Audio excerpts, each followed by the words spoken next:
नमस्कार, बिंदास हरियाणा पर आपका स्वागत है। हमारे साथ मौजूद है हरियाणा विधानसभा के अध्यक्ष ज्ञानचंद गुप्ता जी।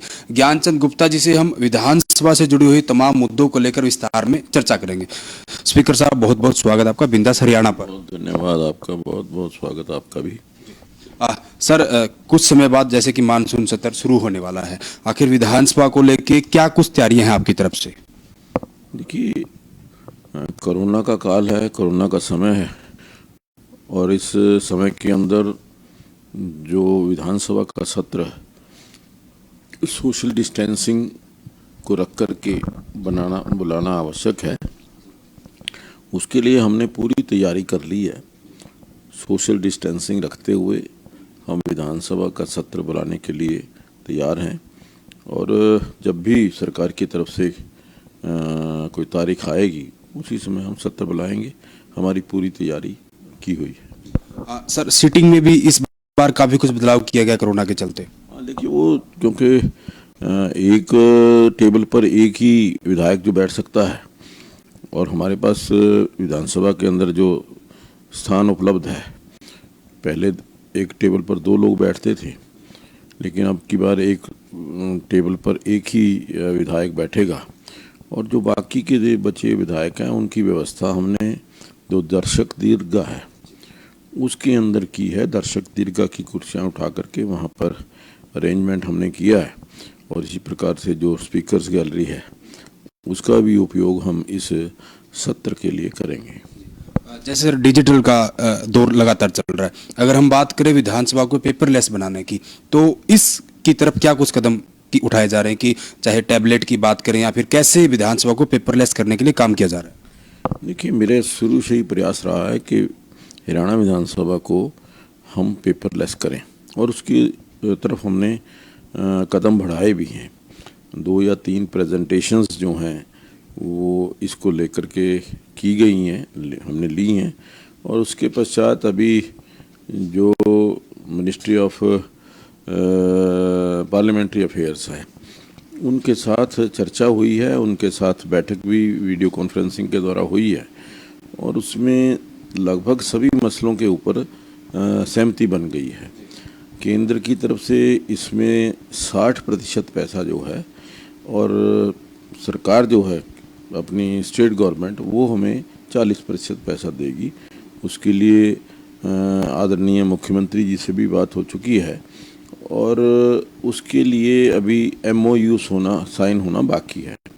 तो अगले कुछ दिनों के अंदर हम MOU साइन करेंगे ताकि उसके ऊपर और आगे बढ़ा जा सके। सर, जितने भी विधायक इस बार पहली बार चुनकर आए हैं, जो नए विधायक हैं, उनको विधानसभा की कार्रवाई के समझाने के बारे में सिखाने के लिए जैसे कि प्रशिक्षण शिविर वगैरह किए जाते हैं, तो इस तरफ नए विधायकों को क्या कुछ तैयारी की जा रही है उनकी? देखिए, जहाँ तक नए विधायक हैं, अभी शुरुआत में ही जब हमारा विधानसभा का एक 2 दिन का प्रशिक्षण कार्यक्रम आदरणीय ओम बिरला जी जो हमारे लोकसभा के स्पीकर हैं उनके मार्गदर्शन में हमने यहाँ पर आयोजित किया था, और उसमें बहुत अच्छे एक्सपर्ट जो हैं, गाइड जो हैं, वो पार्लियामेंट से भी आए थे, और आदरणीय ओम बिरला जी ने स्वयं आकर के सभी विधायकों का मार्गदर्शन किया था। तो उसके पश्चात भी समय समय पर अगर कोई हमें इस प्रकार का स्थान उपलब्ध होता है तो मेरी कोशिश ये रहती है कि विधायकों को ट्रेनिंग मिले। आज भी हमारे यहाँ पर जो कुछ एक्सपर्ट्स जिन्होंने विधायकों को पॉलिसी बनाने के अंदर विधायकों का रोल कैसा होना चाहिए इस विषय के ऊपर लेकर के चर्चा की है, और बहुत अच्छी और सार्थक चर्चा जो है वो सामने आई है। और जैसा कि कहा कि शुरू से लेकर के आखिर तक पॉलिसी बनाते समय हम सभी चीज़ों का ध्यान रखें कि पॉलिसी किन के लिए बुलाई जा रही है, कितनी देर तक ये पॉलिसी लागू रहेगी, और इसके पश्चात जो हमें पॉलिसी बनाते समय ध्यान रखने की आवश्यकता है, जो कंसर्न लोग हैं, इफेक्टेड लोग हैं, या जिन लोगों के लिए वो पॉलिसी बनाई जा रही है, वो पॉलिसी के अंदर बनाने के अंदर उनका भी योगदान रहे, इस प्रकार की प्रक्रिया हमें पॉलिसी मेकिंग के अंदर बुलानी चाहिए। और विशेष तौर पर विधायकों को पॉलिसी जब विधानसभा में प्रस्तुत की जाती है तो उसके ऊपर पॉलिसी के बारे में स्टडी करके आना चाहिए और उसके ऊपर एक निश्चित चर्चा होनी चाहिए कि पॉलिसी के अंदर क्या कोई खामी तो नहीं है जिससे कोई जनता को परेशानी होगी, क्योंकि जो भी पॉलिसी बनती है वो जनता की सुख और सुविधा के लिए बनती है। तो हमारा ये प्रयास रहता है कि पॉलिसी अच्छी बने और उसमें सभी विधायकों की पार्टिसिपेशन हो। बिल्कुल, विधायकों को जो है पॉलिसी को पढ़ के आना चाहिए, अपनी तैयारी करके ही विधानसभा में आना चाहिए। सर, हम जब से पंजाब से हम अलग हुए हैं, हरियाणा अलग हुआ है और बंटवारा काफी कुछ हुआ है, तो उसको लेके काफी कुछ मुद्दे ऐसे हैं जो अभी भी अधर में लटके पड़े हैं। अगर हम विधानसभा परिसर की बात करें तो विधानसभा परिसर में जो हरियाणा के हिस्से जो जगह आनी थी उसको लेकर भी आपने एक पत्र लिखा था पंजाब को, तो अभी उसका सर क्या कुछ अपडेट है? देखिए, बिल्कुल सही बात है कि 1966 के अंदर पंजाब और हरियाणा अलग अलग हुए थे। उस 1966 के अंदर जो रीऑर्गेनाइजेशन हुई थी उसमें 60% हिस्सा पंजाब को और 40% हिस्सा हरियाणा को उसमें दिया गया था। तो उस दृष्टि से विधानसभा के अंदर भी यही क्राइटेरिया लागू हुआ था, लेकिन उस समय जो हमें 40% हिस्सा हरियाणा को मिलना चाहिए था वो हमें नहीं मिला, केवल 27% हिस्सा उस समय हमें मिला। अब उस समय शायद इतनी आवश्यकता नहीं रही होगी क्योंकि 50 विधायक थे, कोई स्टाफ भी बहुत ज़्यादा नहीं था, लेकिन आज विधायकों की संख्या 90 हो गई है और स्टाफ भी हमारा बढ़ करके 350 से ज़्यादा हो चुका है। तो उस दृष्टि से हमें बैठने के लिए, हमारे कार्यक्रमों के लिए, हमारे जो उप मुख्यमंत्री हैं, हमारे जो चीफ विप हैं, हमारे जो लीडर ऑफ द अपोजिशन है, इन लोगों को हमें कमरा देने के लिए हमारे पास स्थान नहीं है। तो उस दृष्टि से मैंने जो पंजाब विधानसभा के अध्यक्ष राणा केपी सिंह जी से मिलकर के निवेदन किया था कि ये हमारा हिस्सा है और आपके पास कहीं कोई काम नहीं आ रहा, फालतू पड़ा है, तो वो हिस्सा हमें दे दीजिए। उसे एक समय तो उन्होंने कहा था कि भी हाँ ज़रूर आपके साथ बैठ कर के चर्चा करेंगे, लेकिन कोई बैठ कर के किसी भी स्थान पर चर्चा नहीं हुई। और उसके पश्चात एक दिन उनका एक अखबार के अंदर मैंने बयान पढ़ा कि हरियाणा को देने के लिए हमारे पास 1 इंच भी ज़मीन नहीं है। तो मुझे लगा कि भी शायद उन्होंने अपना मन बना लिया है कि जो हरियाणा को हिस्सा मिलना चाहिए वो देने वाले नहीं हैं।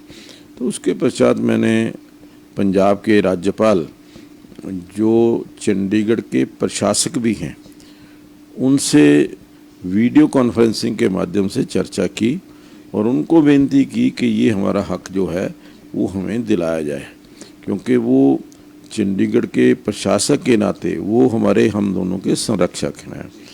तो लेकिन अभी तक उनकी तरफ से भी जो मैंने पत्र लिखा था उसका कोई अभी तक रिप्लाई नहीं आया। हम वेट कर रहे हैं और मुझे पूरी आशा है कि जो हरियाणा का हमारा हक है वो हमें मिलेगा। बिल्कुल, आप लगातार उनके जो उधर का जवाब है उसका वेट करें। लेकिन सर, हरियाणा विधानसभा की जैसे अपने जगह की बात की, पंजाब ने फिलहाल जो उनका बयान आपने बताया कि उन्होंने साफ साफ देने से मना कर दिया, यानी कि SYL की बात करें तो कहीं ना कहीं उसी तरीके का रवैया विधानसभा की जगह ना देने को लेकर उनका बनता जा रहा है। सर, अगर फिर भी उनकी बात नहीं मानते तो आखिर इस मामले को आप किस तरीके से और आगे केंद्र की हम बात करें किस तरीके से उठाएंगे? देखिए, ये बिल्कुल क्योंकि हमारी एक बहुत बड़ी ज़रूरत है और उस दृष्टि से जो हमारे MLAs हैं, चाहे पक्ष के हैं, सत्ता पक्ष के हैं, चाहे वो विपक्ष के हैं और चाहे वो निर्दलीय हैं, उन सबसे चर्चा करके आगे का रास्ता तय करेंगे। क्या वो चाहे अदालत का रास्ता हो सकता है या हमारे गृह मंत्री जी से मिलकर के कोई उनसे विनती की जा सकती है या लेकिन कोई और जो भी रास्ता हो सकता है, लेकिन जो हमारा जो लक्ष्य है कि वो पंजाब जो है वो हमें हमारा हक ज़रूर दे। सर अभी कुछ समय पहले आपके पास विधायकों की समस्याएं भी आई थी, यहाँ तक कि लिखित में भी समस्या आई थी कि जो अधिकारी है वो उनका फोन वगैरह नहीं उठाते, उनका जवाब वगैरह नहीं देते, तो इसको लेकर भी आपने काफी कुछ प्रयास किया था। तो सर क्या फिलहाल अगर जो फीडबैक मिल रहा है विधायकों का, तो क्या उनकी समस्या का समाधान हो गया? नहीं, बिल्कुल। देखिए, बहुत संतोषजनक जो है आज स्थिति है। सभी विधायकों की तरफ से इस बात का संतोष है कि वो जो शिकायत उन्होंने की थी, उस शिकायत का संज्ञान मैंने आदरणीय मुख्यमंत्री जी के ध्यान में लाए थे। मुख्यमंत्री जी के आदेश के बाद, उनके दिशा निर्देश के बाद आज वो शिकायतों के अंदर काफ़ी कमी आई है। बाई एंड लार्ज जो हमारे विधायक हैं वो सेटिस्फाइड हैं कि आज उनको जो ऑफिस के अंदर स्थान भी ठीक मिलता है, या जो डीसी हैं, चाहे वो एसपी हैं या और अधिकारी हैं, वो उनके फ़ोन कॉल को रिस्पॉन्ड करते हैं।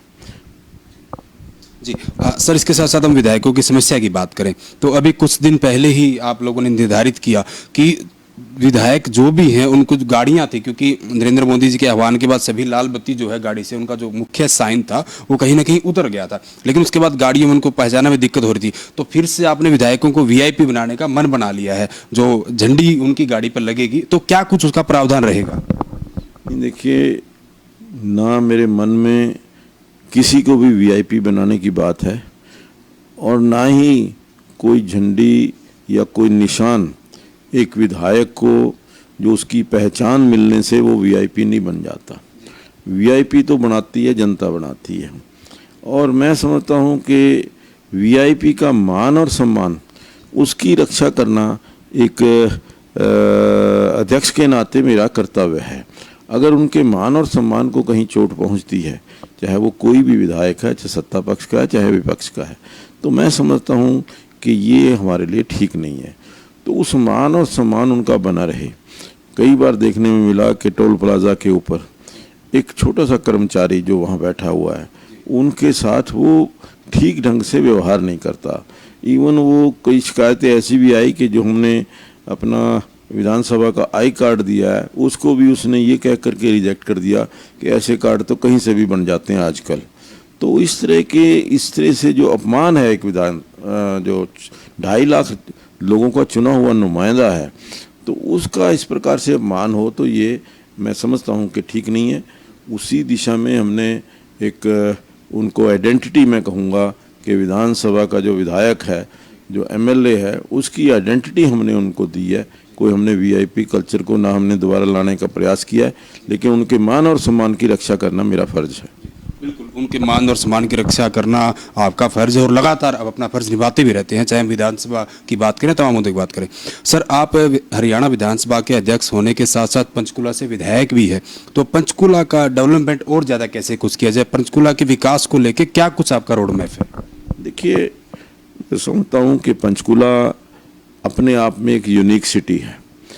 ये चंडीगढ़ के साथ लगता हुआ, मोहाली के साथ, जो चंडीगढ़, मोहाली और पंचकुला, इनको ट्राई सिटी के नाम से जाना जाता है।